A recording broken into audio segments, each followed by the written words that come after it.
I said before, former quarterback Chase Daniel has shifted his thought process when it comes to if Shedeur Sanders could be a starter for the Cleveland Browns. During the offseason, he was receiving a lot of backlash for his hate towards Shedeur Sanders. I mean, making excuses for Jerry Judy, as you guys can see. The honest truth is Jerry Judy did not stop running. Shedeur Sanders just missed the throw. So much to improve upon, and you can tell why Judy was so frustrated by Shedeur on the sideline. A lot of misses. And I'm going to play this video footage of you guys hearing him make excuses of the play that he was actually referring to after this tweet. Throw the kitchen sink at him a couple weeks ago, right? If you're there, you might be able to throw this there, but everything is covered. So what do you do when everything's covered? You buy some time, right? And just a missed throw right here. And look, I don't know if Judy stopped running right here. He's running pretty high, but anytime there's two guys in the same area, it's just not good. I thought Shedeur did a good job on this play, in particular, of buying some time. And when you buy some time, you allow stuff to get thrown down.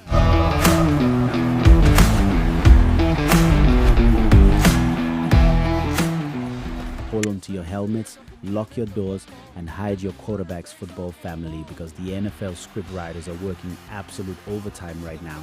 What is good, my gridiron gossips and sideline scavengers? If you thought this offseason was going to be quiet, you are living in a fantasy world. I am your host, Dre Fiver, and you are officially locked into Overtime Reports, the only channel on the platform that gives you the new mental media flip-flop that is completely shaking up the Cleveland Browns locker room, plus a medical miracle coming out of Jacksonville that has the entire league on high alert. So grab your popcorn, because we are diving deep into the trenches.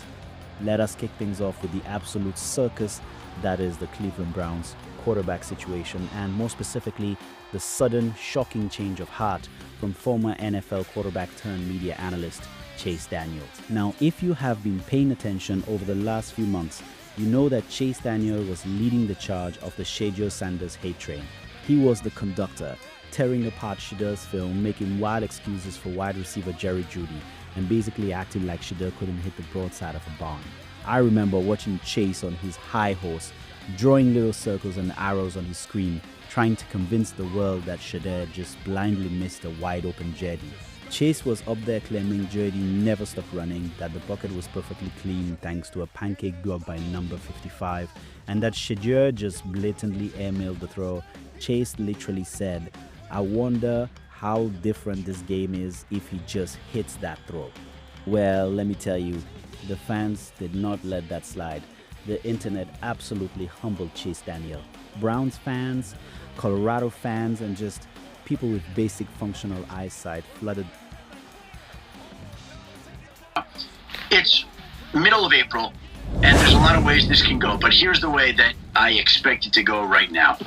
He is going to have his snaps at cornerback spike this year. So it was 162 snaps on defense last year, 324 on offense. He's still going to play offense too. The difference this year is just that they lost Greg Newsome in free agency to the New York Giants. They traded Tyson Campbell during the year for Greg Newsome. Greg Newsome leaves in free agency to go to the New York Giants. They have 11 draft picks, including 4 on day 2. So the Jaguars are going to be very active on day 2 of the draft here. Maybe they'll draft another cornerback. Maybe they won't.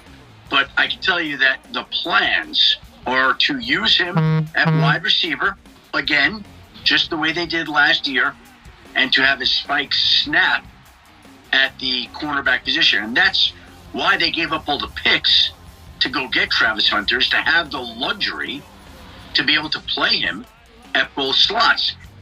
The comments to destroy his analysis. They pointed out that the Browns' offensive line was historically bad, practically a revolving door of misery. They pointed out that Shedeur was forced into action without a single first-team rep in practice. And my personal favorite, the fans asked what Chase Daniel ever did in the NFL besides hold a clipboard, wear a baseball cap, and collect millions of dollars to watch other people play football. It was a brutal roasting, and honestly, it was completely deserved. Chase totally ignored the context of suddenly Chase is out here preaching the gospel of Shedeur Sanders, stating definitively that Shedeur should absolutely be the starting quarterback ahead of the 2026 NFL season. According to the newly enlightened Chase Daniel, Shedeur is actually the perfect fit for head coach Todd Monken's deserved shade at Deshaun Watson, reminding everyone that Watson hasn't had a truly great elite season since way back in 2020. That is a lifetime ago in NFL years. Monken is an offensive mastermind who runs a fast-paced, multiple-set offense. He loves rolling out 3 or 4 wide receivers and creating absolute nightmares for opposing defensive coordinators. When you look at the Browns' weapons, you've got Fant, you've got Judkins, you've got Jerry Jeudy. It is a gold mine waiting to be unlocked. Chase now admits that putting Shedeur in this quarterback-friendly offense, a system Monken brought over from working with Lamar Jackson, gives the Cleveland Browns the absolute best chance to win football games. My personal opinion, it is about damn time the national media caught up to what the real fans already knew. The Cleveland Browns have had an absolutely embarrassing 42 starting quarterbacks since the franchise returned to the city.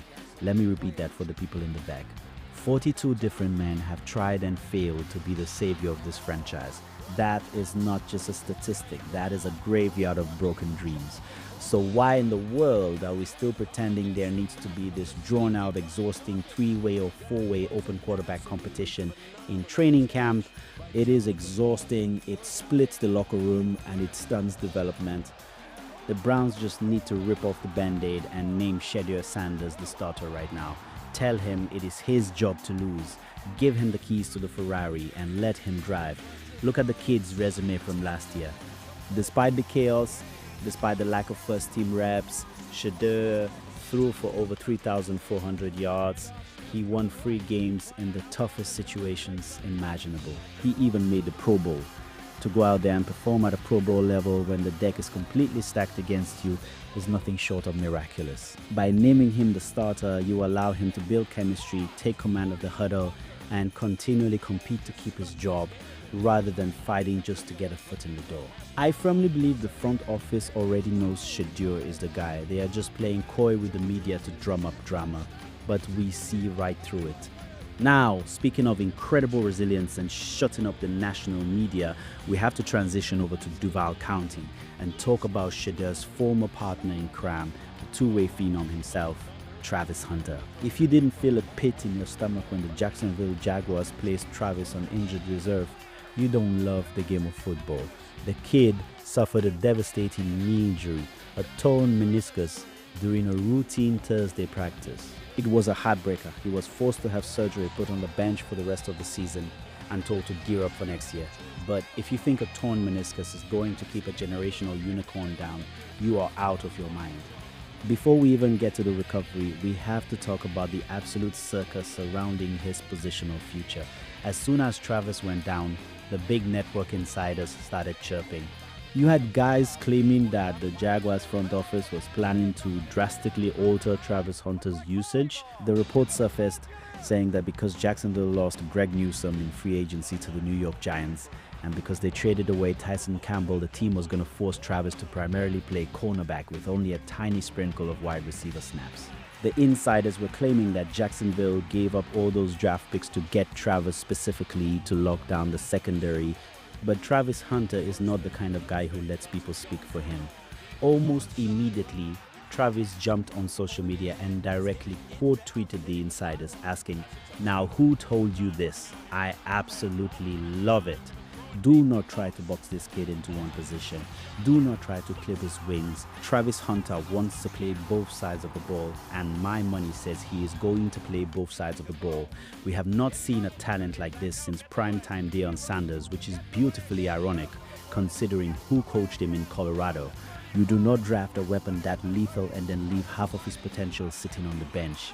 And let me tell you, the comeback tour is already in full swing and the footage is incredible.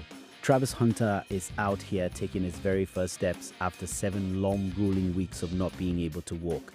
He posted a vlog documenting the entire thing, and you can just see the relief and the joy on his face. He's grinding in his home gym with his boy Dylan, pushing through the pain and cranking the intensity on his rehab machines up to a full 100, even while his boys are in the background joking that he's got an old man knee.